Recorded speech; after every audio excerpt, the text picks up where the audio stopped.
वो सही वक्त पे सही बात करती हैं, इस वजह से बहुत से लोग जो हैं उनकी बात से कभी इत्तेफाक भी नहीं रखते।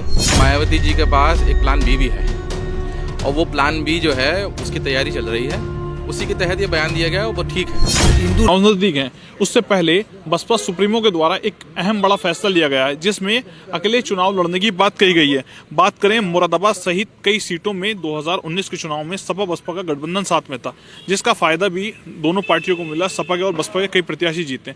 क्या सोचते हैं, अकेले मायावती इस बार चुनाव लड़ रही है?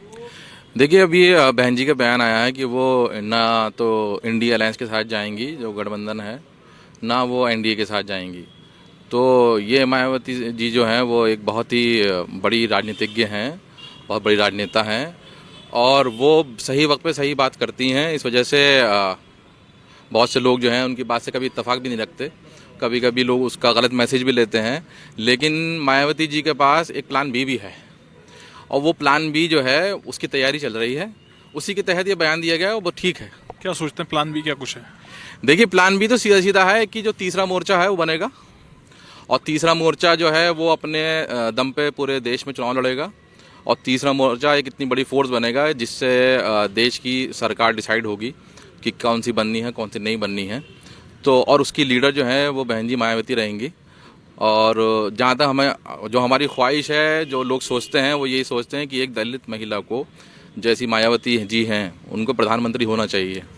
तो ये उसी की तरफ एक कदम हम तो ये समझते हैं। मायावती जी ने अपने जन्मदिन पर एनडीए को तोहफा दिया है या इंडिया को तोहफा दिया है? मुसलमान वोटर क्या सोचते हैं?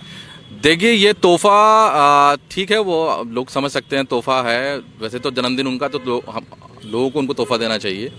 लेकिन ये जो उन्होंने बयान दिया है, ये बयान बहुत पॉजिटिव है और हम जो मुस्लिम समाज है वो उसको बहुत पॉजिटिव तरीके से देख भी रहा है कि बहन जी और ओवैसी साहब और बदरुद्दीन अजमल साहब और केसीआर और बहुत से लोग हैं जो इस गठबंधन में शामिल होंगे और बहन कुमारी मायावती जी को प्रधानमंत्री बनाने की इसमें कोशिश होगी। हमें तो यही लगता है और ये होना भी चाहिए। अब ये कब तक आप जो है वो एक ही समाज के लोगों को आप प्रधानमंत्री बनाते रहेंगे? कब तक बनाएंगे? आप 47 से लेके और अब तक देखिए कि कौन से समाज के लोग प्रधानमंत्री बने हैं। ना उसमें कोई कभी मुस्लिम समाज आया, ना उसमें कभी दलित समाज आया, ना उसमें कभी आदिवासी समाज आया। अब लोग कहते हैं कि साहब मोदी जी ओबीसी हो गए हैं, तो ठीक है, वो मोदी जी ओबीसी हो गए हैं, अब उनके पास सर्टिफिकेट भी है।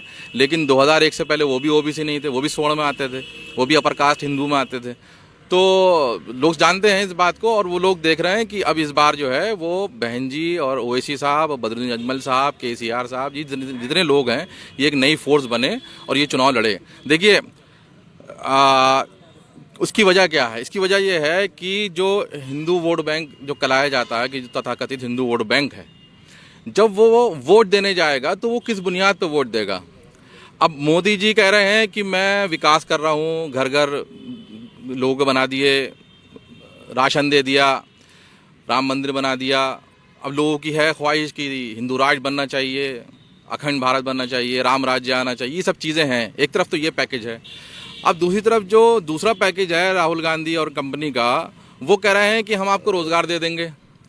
अब वो खाली कह रहे हैं, अब उसमें वो एफिडेविट दे दें कि हम सबको रोज़गार देंगे, गारंटी के साथ देंगे, तो वो कोई बात नहीं है। लेकिन जब कोई हिंदू वोटर वोट डालने जाएगा, क्योंकि उनका दिमाग जो है, जो हमारे हिंदू भाइयों का है, वो हैक हो चुका है। ईवीएम हैक नहीं है, उनका दिमाग हैक हो चुका है और वो सारा वोट एक तरफा होकर उधर ही जाना है।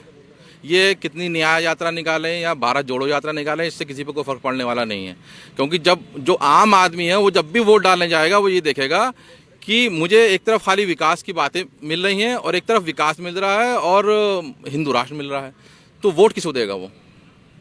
तो इस वजह से उसमें तीसरा मोर्चा बनना बड़ा ज़रूरी है, क्योंकि उसमें आदिवासी हैं, दलित हैं, मुसलमान हैं और ओबीसी की बहुत सी जातियां हैं कि जो हिंदू राष्ट्र से मुत्तफिक नहीं है। ना वो मुस्लिम राष्ट्र से मुत्तफिक है, ना वो हिंदू राष्ट्र से मुत्तफिक है। वो भारत को संविधान के अंतर्गत रहना चाहते हैं। जो हमारा संविधान है बहुत खूबसूरत है, उसको बचाना चाहते हैं और यही लोग जो हैं वो इस देश पे काबिज होने चाहिए, इन्हीं की सत्ता आनी चाहिए। इसीलिए बहन जी मायावती जी को प्रधानमंत्री का कैंडिडेट डिक्लेयर करना चाहिए, लोगों को उनको वोट करना चाहिए। जी कशिश भाई, 24 के चुनाव से पहले मायावती जी ने अकेले चुनाव लड़ने की